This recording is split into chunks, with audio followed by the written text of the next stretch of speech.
Wow. Jesús supo enseñar más allá de la letra de la ley. Jesús estaba enseñando el espíritu de la ley. No solamente lo que la letra claramente decía a todo el mundo, sino aquel significado detrás de la letra que la mayoría no había percibido, que no había sido enseñado. Y Él viene precisamente a enseñar ambas cosas para que nosotros podamos ver la extensión de la ley hasta dónde llegaba. Si violas un mandamiento, lo violas todo. Espíritu de la ley. Jesús explicó, interpretó, expandió las escrituras y se estableció él mismo como la autoridad. Ok, está en la sinagoga. Él está enseñando. Él está desplegando esta autoridad. Comienzan las reacciones. Vimos la primera. Hay un grupo de gente allí que dice, ¿quién es este que habla como uno que tiene autoridad? Segunda reacción, versículo 23, todo lo anterior era el 22, versículo 23. Y he aquí estaba en la sinagoga de ellos un hombre con un espíritu inmundo, el cual comenzó a gritar, diciendo, ¿qué tenemos que ver contigo, Jesús de Nazaret? ¿Has venido a destruirnos? Yo sé quién eres, el Santo de Dios. Una persona poseída pierde su control. El espíritu toma control de su mente, de su hablar, de su estado de ánimo, de su voluntad. La pregunta es, ¿qué hace un espíritu inmundo en un lugar donde se reúne el pueblo de Dios y se lee la palabra de Dios? O sea, normalmente cuando yo vengo a la IBI, yo no me espero encontrar con un demonio. No digo que no pueda ocurrir, pero normalmente yo vengo a la IBI a encontrarme con el pueblo de Dios. Y con algunos que no han creído, pero que Dios quizá le está llamando. ¿Qué hace un endemoniado en la sinagoga?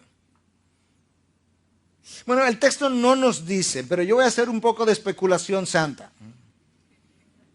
Es especulación, pero no es en el aire. Por eso le llamé especulación santa, y a la luz de la palabra. Pero no es revelatorio. Quizás en parte la sinagoga le ofrecía un lugar donde él pueda camuflajearse perfectamente bien dentro del pueblo de Dios y lucir como uno más. Puede ser. Una forma de estar en un grupo, pasar desapercibido, no sabiendo nadie que al lado mío se está sentando un demonio. ¿Te imaginas eso? O quizás, como el propósito número 1 de Satanás es engañar, desviar, no al incrédulo porque ya él está desviado y engañado, al creyente, entonces quizá él está en su campo misionero. Quizá la sinagoga es su campo de misiones. De alguna manera él quiere establecer contacto, conexiones con el pueblo de Dios, quizás, y tratar de desviar a uno o a más. Precisamente a través de las enseñanzas falsas que en un momento dado él pueda tener la oportunidad de infiltrar o la división y todo lo demás. Ahora es interesante que Jesús no ha hablado con este hombre endemoniado, no se ha dirigido a él y él es el que comienza a hablar primero. No es como que Jesús increpa a este hombre y él comienza a hablar. No, Jesús está enseñando y el espíritu inmundo es quien grita. Él no espera ser confrontado, sino que él mismo dice, ¿qué tenemos que ver contigo, Jesús de Nazaret? ¿Has venido a destruirnos? Yo sé quién eres, el Santo de Dios. ¿Es posible que la mera enseñanza de la palabra, con la autoridad de la misma, fue suficiente para que este hombre se sintiera confrontado por lo que estaba ocurriendo en ese momento? Jesús representa la luz, el demonio representa las tinieblas. Aquí están estas dos representantes, uno enfrente del otro. A mí me parece que si tú enfrentas las tinieblas con la luz, las tinieblas van a tener una reacción. Yo no creo que las tinieblas pueden permanecer calmadas en presencia de Cristo como la luz. Nota cómo el demonio dice, ¿qué tenemos que ver contigo? Él está hablando por todos sus secuaces. No es por él solo, no, él está hablando por todos los representantes del reino de las tinieblas. ¿Qué tenemos que ver contigo? Como quien dice, tú perteneces a un reino y nosotros a otro. Déjanos tranquilos, Jesús de Nazaret. Reflexionando sobre esto y la razón para que este demonio gritara sin ser confrontado, me surgió la idea de que, y me lo imagino de esa forma, yo creo que si tú enfrentas a un demonio con Cristo, la luz, yo creo que debe haber una especie de molestia sofocante en su presencia, similar a una luz incandescente extremadamente poderosa que se nos sea puesto frente a los ojos, donde prácticamente y literalmente te duele verla y tienes que dobrar el rostro. Yo menciono eso porque habiendo tenido uno o dos encuentros con poseídos, característicamente se te hace casi imposible que te miren a los ojos. Y continuamente voltean su rostro. Mírame al rostro. Y otra vez. Y nosotros no somos Jesús. Nosotros no somos la fuente de luz. Nosotros no somos la fuente de autoridad. Cuando Jesús se presenta, yo creo que estamos listos para una confrontación. Se produce una confrontación sin Jesús confrontar directamente en ese momento. Y quizás sus preguntas reflejan su disgusto. Y a la vez, yo creo que la segunda pregunta que él hace interpreta la primera. Yo creo que cuando él dice, ¿qué tenemos que ver contigo, Jesús de Nazaret? La segunda pregunta, ¿acaso has venido a destruirnos? Interpreta esa. Es un amedrentamiento. Y a la vez es un conocimiento de lo que Juan revela en su primera carta, que Jesús vino a destruir las obras del diablo. Primera de Juan 3:8.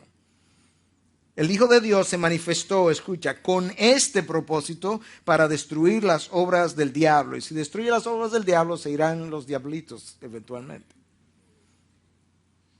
Yo creo que él está amedrentado ante la presencia de Jesús. Quizás tiene esa presión sofocante, como yo mencioné. Ahora es interesante que él confiesa a Jesús como hombre y hasta cierta medida como Dios, aunque no lo dice directamente. Primero le dice, ¿qué tenemos que ver contigo? ¿Qué tenemos que ver nosotros contigo? Jesús de Nazaret. Yo sé que tú te has encarnado, tú eres Jesús de Nazaret. Y luego termina diciendo, yo sé quién tú eres. Pero no le dice Jesús de Nazaret otra vez, sino el Santo de Dios, el ungido de Dios. Tú eres Jesús y tú eres el ungido de Dios. Yo sé quién tú eres. Y eso me recuerda a Filipenses 2, cuando habla de que ante el nombre de Jesús se doblará toda rodilla. Aquí él está, en cierta manera, teniendo o siendo obligado a confesar quién es Jesús. Jesús de Nazaret y el Santo de Dios. Sin Jesús habérselo pedido. Jesús representa todo lo que el demonio no es. Yo me imagino que si Jesús se apareciera en el infierno en este momento, yo me imagino que su presencia fuera extremadamente dolorosa a los que están allí. De hecho, pensándolo bien y pensándolo ahora, estoy completamente convencido. Le voy a decir por qué. Porque Pedro, que no es un demonio, en un momento dado, cuando Jesús le ordena tirar la malla para pescar,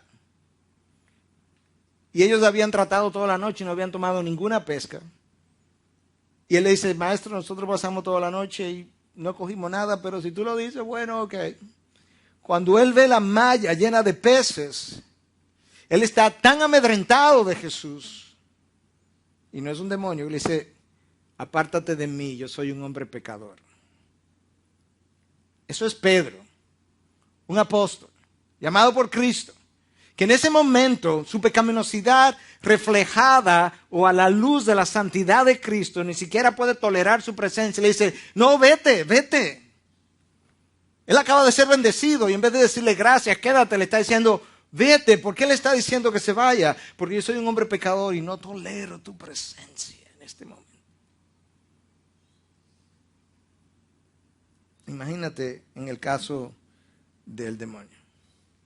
La reacción de la gente, la reacción del endemoniado o del demonio, la reacción de Jesús. Jesús tiene una reacción. Cuando el demonio reacciona, Jesús reacciona. Versículo 25. Jesús lo reprendió diciendo, cállate y sal de él. Entonces el espíritu inmundo, causándole convulsiones, gritó a gran voz y salió de él.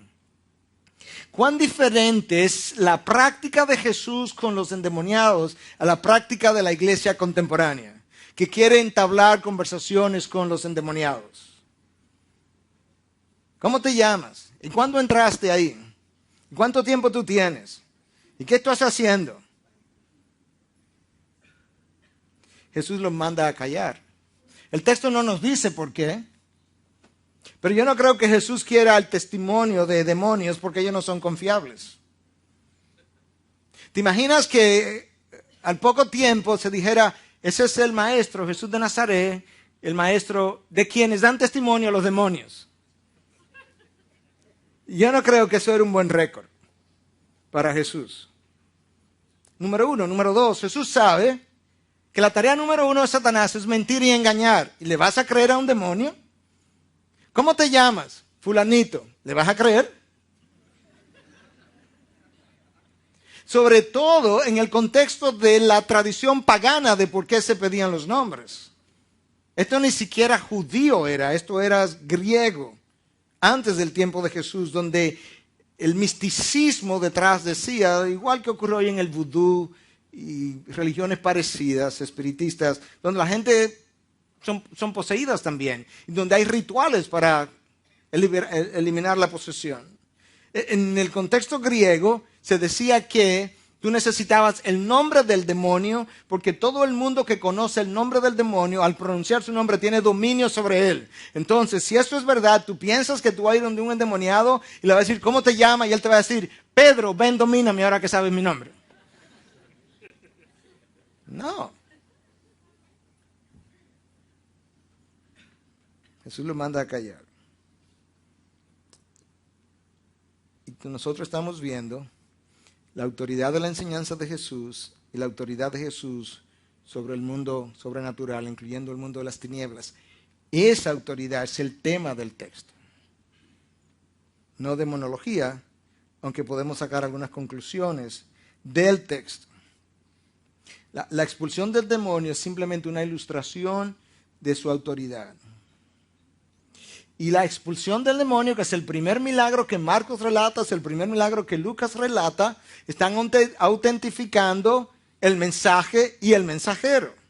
El propósito número uno de todos los milagros no es misericordia, es autentificación del mensaje y el mensajero. Si el propósito número uno del milagro hubiese sido misericordia, que no digo que no sea un propósito, pero si fuera el número uno, entonces Jesús hubiese sanado a todos los enfermos, incluyendo a todos los que estaban enfermos en la piscina de Betesda el día que Él descendió. Pero no lo hizo. No importa si fue en la época de Moisés, la razón para las 10 plagas, la razón para la vara convertirse en serpiente, la serpiente volverse a convertir en vara.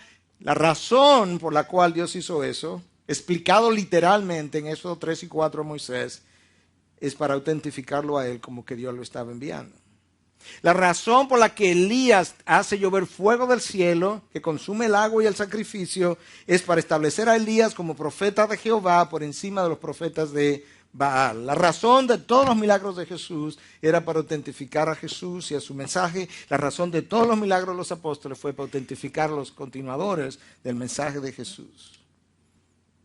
Y este milagro lo vamos a ver. Lo vamos a ver cómo, en la conclusión del texto, cómo la expulsión confirma quién este hombre era. Nosotros tenemos que recordar que este texto no es una teología de demonios, es una ilustración. Y por tanto simplemente podemos limitarnos a hacer observaciones directamente relacionadas al evento. Lo primero que podemos decir, que ya lo dijimos, Jesús no habla con el demonio. Esa práctica no es bíblica. Pastor, pero hay un caso donde Jesús le pregunta al demonio cuál es tu nombre. Recordamos siempre la excepción, pero no nos recordamos de todos los demás casos donde Jesús no hizo eso. Y en ese caso, Jesús le pregunta cuál es tu nombre. Él dice Legión, con lo cual puso de relieve que había muchos demonios dentro de la persona. Jesús no usa el nombre de Legión para expulsarlo. Jesús no hace absolutamente nada con su nombre. Eso es una práctica, como yo dije, viene del mundo griego. El diablo es un calumniador, es un mentiroso, es un engañador, tampoco le puedes creer. Número 2, el demonio reconoce sin preguntarle la autoridad de Jesús. Y aunque él parece molesto en el intercambio de preguntas, al final él se somete sin resistencia. En el primer siglo los rabinos trataban de expulsar demonios y pasaron trabajo. En el mundo espiritista hoy se trata de expulsar demonios y se pasa trabajo, pero eso no es lo que ocurre con Jesús. Un solo mandato y el demonio sale. Si Jesús tiene tal poder, tú y yo no tenemos nada que temer. Nosotros no tenemos nada que temer al mundo de las tinieblas, no porque nosotros tenemos el poder que Jesús tiene, sino porque le pertenecemos a aquel que tiene el poder sobre todo el mundo de las tinieblas. No hay ninguna razón para que los hijos de Dios andemos amedrentados por el poder de las tinieblas, en lo más mínimo. No es posible que la luz le tenga miedo a la oscuridad. Es la oscuridad que tiene que salir corriendo. Número 3, el demonio causó una convulsión al salir. Esa es la reacción del endemoniado, es una reacción pasiva. Él no habla, no dice nada, o sea, la persona poseída. Él simplemente reacciona cuando el demonio trata de salir y le produce una especie de convulsión, pero eso no dice que todas las convulsiones son demoníacas. Y mucho menos que todas las enfermedades son demoníacas, como yo he leído y he escuchado. Entonces, todo el que está enfermo ahora tiene un demonio de cáncer, tiene un demonio de fibroma, tiene un demonio de anemia. No es verdad. Ciertamente en la palabra hay registros de algunos trastornos causados por el enemigo, incluyendo en la vida de Job. Pero eso no hace las enfermedades, la mayoría de las cuales se curan con medicamentos, se tratan, se controlan, demoníacas. Número 4, en la sinagoga había un endemoniado, no más, aparentemente. ¿Por qué yo hago esa observación? Porque en un sector de la iglesia hoy en día, maestros de la palabra enseñan que todo el mundo tiene demonios, incluyendo los cristianos. Y todo el mundo tiene que hacerse una liberación. Y nadie debe quedarse sin su liberación. Pero resulta que para yo conseguir mi liberación, yo necesito pagar dinero.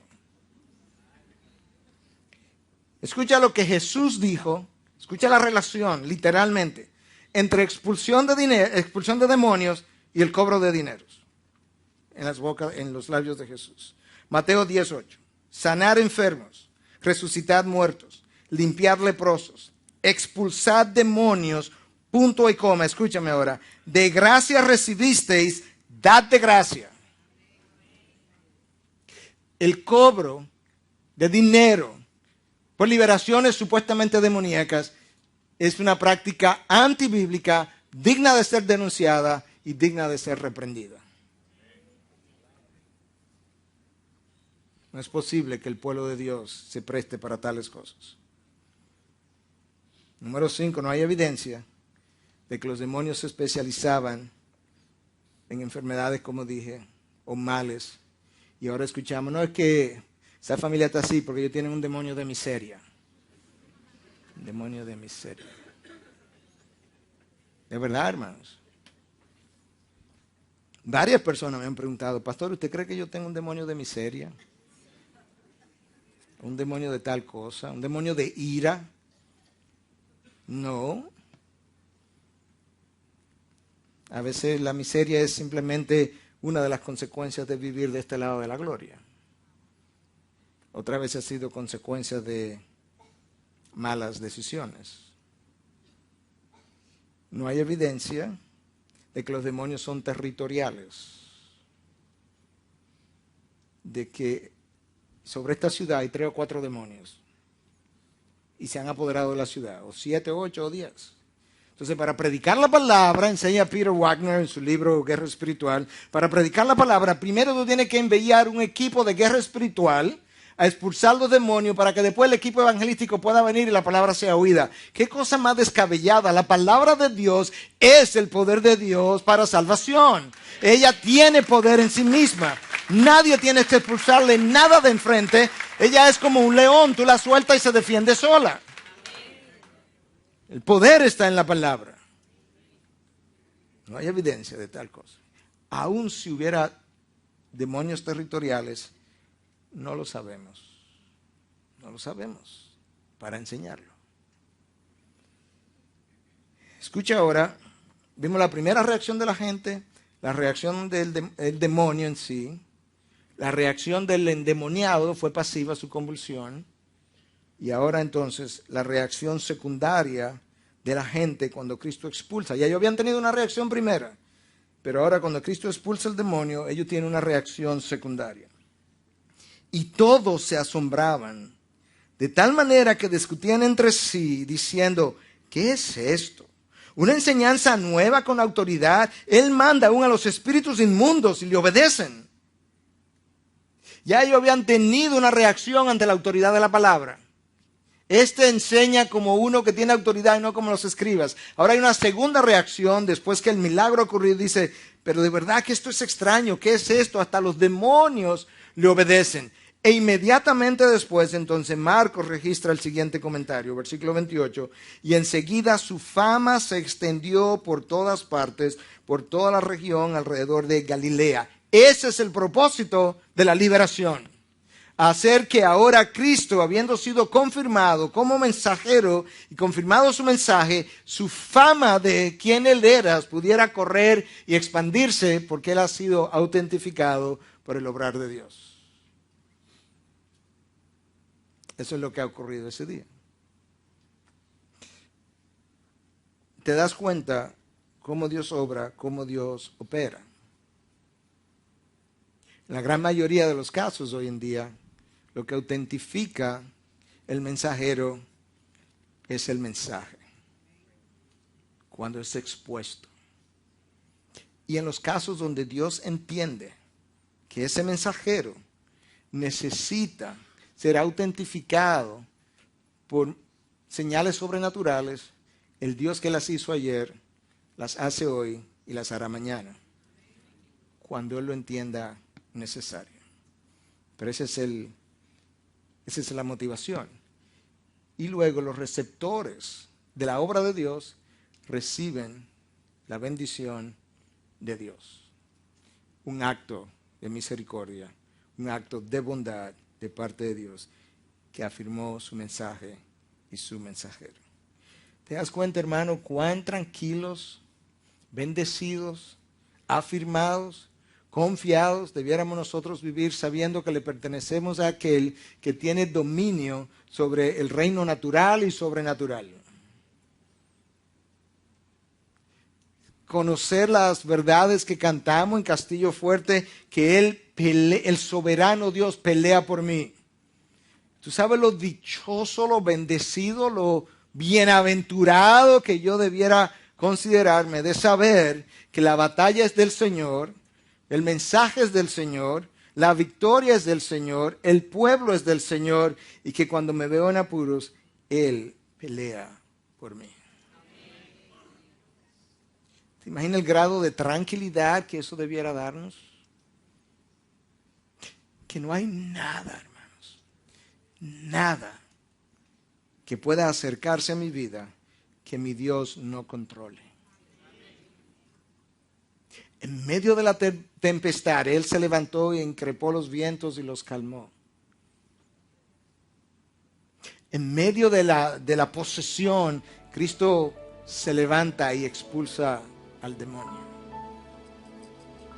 En medio de la carencia, Cristo supo alimentar en el desierto por 40 años al pueblo judío. Cuando no hubo dinero, envió a Pedro al mar que buscara un pez y que el primero que él pescara tendría dinero en la boca. ¿Cuál es tu problema? ¿Cuál es mi problema? Que Cristo no pueda enfrentar.